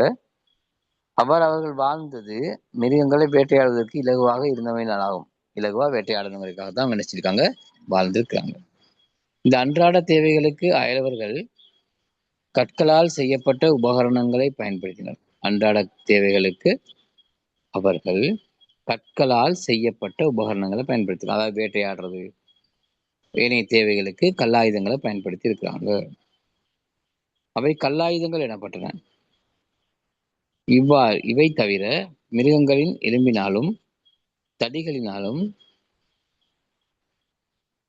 பாருங்க செய்யப்பட்ட உபகரணங்களையும் அவர்கள் பயன்படுத்தியிருக்காங்க. கல்லாயுதம் பயன்படுத்தியிருக்காங்க, இரும்பு உபகரணமும் பயன்படுத்தியிருக்காங்க. அதனால அவங்க அந்த காலத்துல ஆயுதங்கள் செஞ்சிருக்காங்க. சரி, இந்த காடுகளில் வளரும் காட்டுப்பலா, காட்டு வாழை, ஒரு வகை கிழங்கு என்பவற்றை அவர்கள் உணவாக கொண்டனர். காட்டு வாழை, காட்டுப்பலா, இன்னொரு வகை தாவரங்களை அவங்க என்ன செஞ்சாங்க? உணவாக பெற்றுக்கொண்டிருக்கிறாங்க. மான், முயல், மர அணில், முள்ளம்பன்றி, ஆமை, உடும்பு, நத்தை என்பன அவர்கள் உணவுக்கென வேட்டையாடிய விலங்குகளா இருக்குது. சரி, அவங்கள வந்தப்ப குகையெல்லாம் இருக்குது, பயன்படுத்தி அந்த படங்கள் இருக்குது, அந்த படத்துக்கு கீழே விளக்கம் இருக்கா, நீங்க வாட்சி வச்சுக்கிறணும். பாருங்க, இவர் ஒரு கிழங்கு தோன்றார் பாருங்க. இயற்கையாக வளரும் கிழங்கு வகைகளை உணவாக கொள்ளவும் வேட்டையா யுகத்தில் மனிதன் பழகி இருந்தமை. அவன் வேட்டை காலத்துல நினைச்சிருக்கான், வளர்ந்திருக்கான், பழகி இருக்கிறான். நாங்க வேட்டையாடுவது மட்டும் இல்லாமல் உணவுகளை சேகரித்து சாப்பிடலாங்கிறத அவன் பழகி இருக்கிறான். முதல்ல காட்டிய படம் கொஞ்சம் பிற்பட்ட காலம், இது கொஞ்சம் அதுக்கு முற்பட்ட காலமா கூட இருக்கலாம். சரி, இந்த பாகின்கல கற்குகையில் கண்டெடுக்கப்பட்ட சிப்பியை துளைத்து செய்யப்பட்ட கழுத்தில் அணியும் அட்டியல், இதுவும் அந்த காலத்துல பண்ணியிருக்கிறாங்க. இந்த அளவுக்கு செய்யற அளவுக்கு அந்த காலத்துல பொருட்கள் இருந்திருக்குது அப்படிதான் சிறப்பம்சம். இது சிப்பி. கழுத்துல அணிகிற ஒரு அட்டியல் தான் அது. பாகியன் அட்டியல்னு சொல்றது அந்த நெக்லஸ்ன்னு சொல்லுவாங்க, அந்த மாதிரி ஒண்ணுதான் அது.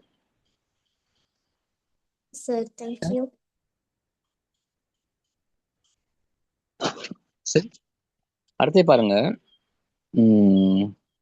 உயிரினங்களில் சில தான் இங்க கண்டுபிடிக்கப்பட்டிருக்குன்னு சொல்றாங்க. அவர்கள் எமது நாட்டில் பல பிரதேசங்களிலும் வாழ்ந்திருக்கிறாங்க. நாட்டுல பல்வேறு பிரதேசங்கள்ல அவங்க வாழ்ந்திருக்கிறாங்க. இன்னைக்கு அவங்களுடைய வழித்தோன்றர்களாக தான் நாங்க இருக்கிறோம். சரி, இப்ப இந்த பகுதி அப்படியே வாசிக்கொள்ளுங்க, அமைதியா இருக்கணும்.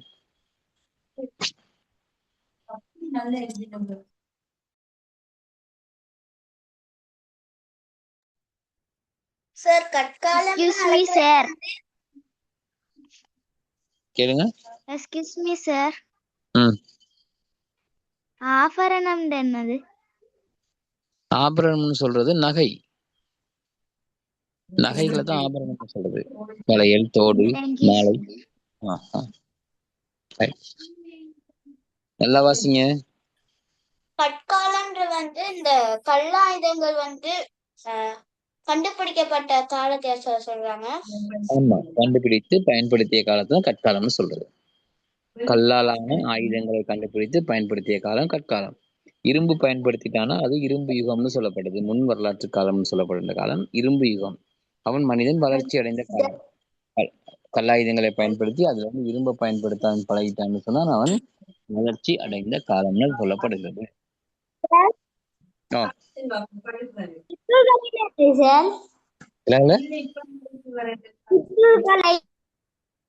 கித்துல்கலாங்கிறது ஒரு இடம். கித்துல்கல பெலிலன்றது ஒரு இடம், இடத்தினுடைய பெயர் கித்துல்கல. அந்த காலத்துல வரலாற்றுக்கு முற்பட்ட கால மனிதன் வாழ்ந்த இடம். கித்துல்கல பெலிலன எல்லாம் இருக்குது. சிகிரிய பொத்தானா பதிராஜ வேலை.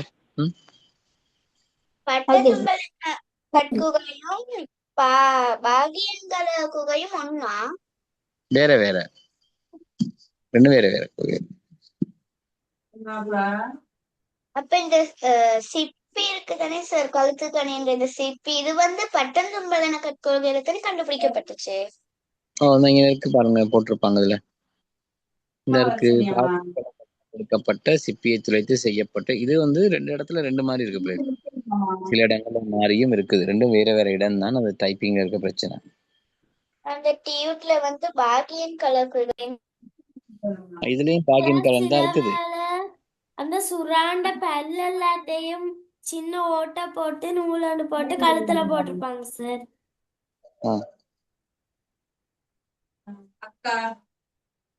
அந்த காலத்துல அப்படித்தான் போட்டிருப்பாங்க. இப்பயும் பாருங்க, சில நேரம் அந்த சில சுற்றுலா பயணிகள் போற இடங்கள்ல பாருங்க விக்கிரை வச்சிருப்பாங்க சார்.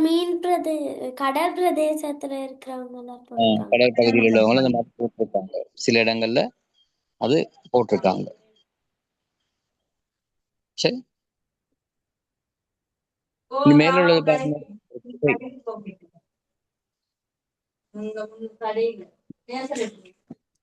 ஆனா நஷீன் மைக் ஒன்ல இருக்குது. சரி, கீழே பாருங்க. இந்த பாகியன் கல குகை மேல இருக்கு பாருங்க.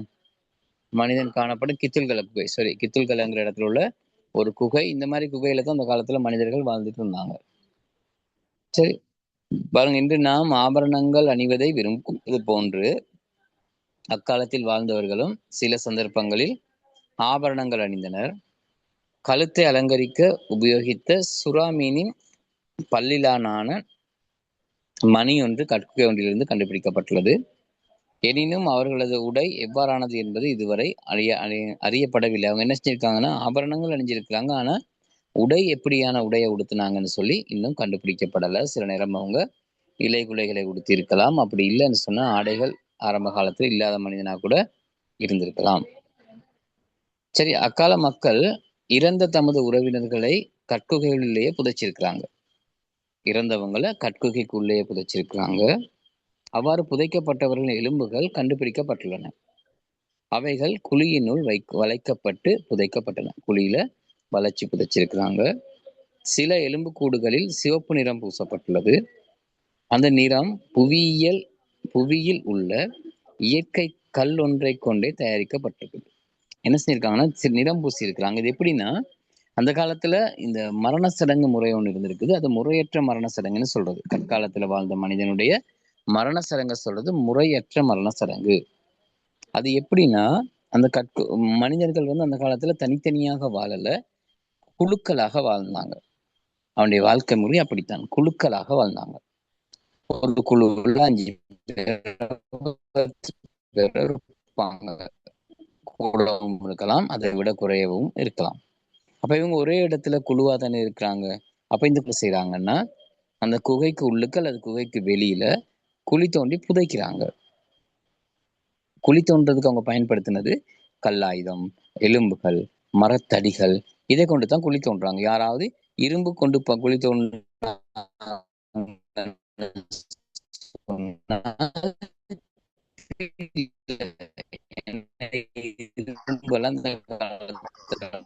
கண்டுபிடிக்கவே தெரியாது. கொஞ்சம் புதைச்சிட்டு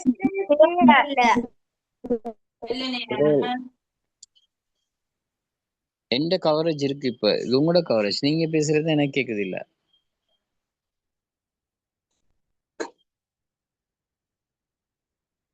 சரி, இப்ப கேக்குதான்னு பாருங்க.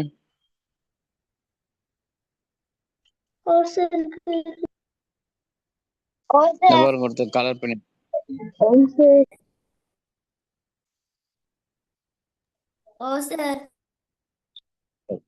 ரைட். இதை மட்டும் பாத்துருவோம். பாருங்க, அந்த என்ன செய்யறாங்கன்னா, இப்ப இறந்த அந்த குழி தோண்டி மண் போட்டு மூட மாட்டாங்க. புவிய என்ன போடுவாங்கன்னு சொன்னா இலை குல்லைகள் சருகுகள் அதை போட்டு மூடிடுவாங்க. அப்ப மூடி வச்சதுக்கு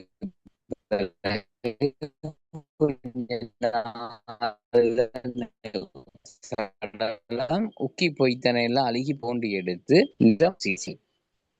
சரி இதான் அந்த காலத்துல புவியில இயற்கை கல் ஒன்றை கொண்டே தயாரிக்கப்பட்ட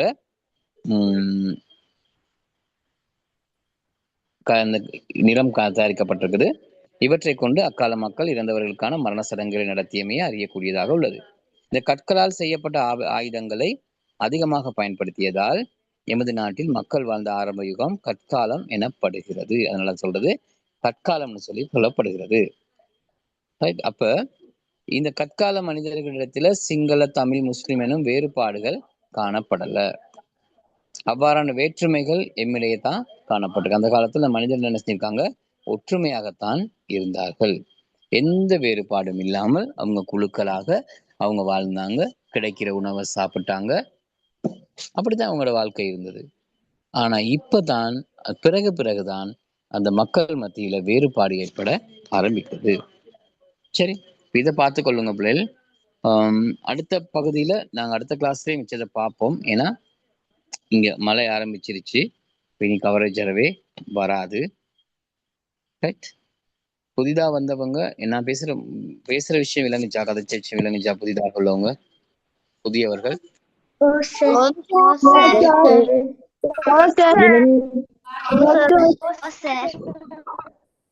உங்களோட சந்தேகங்கள்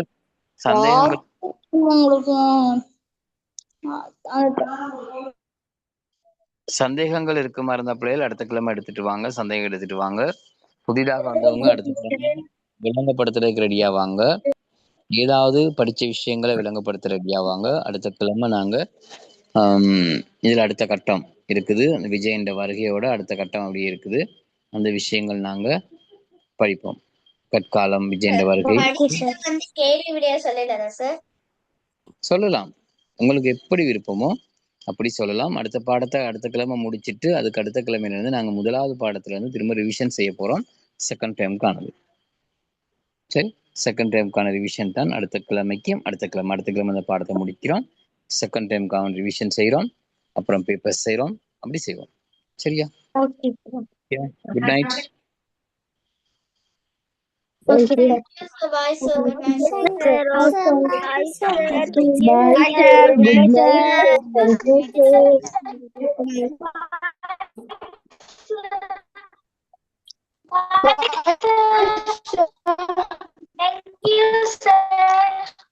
night. Bye sir. Good night sir. Bye, good night. Leave ஆகலாமா sir? Leave ஆகலாமா?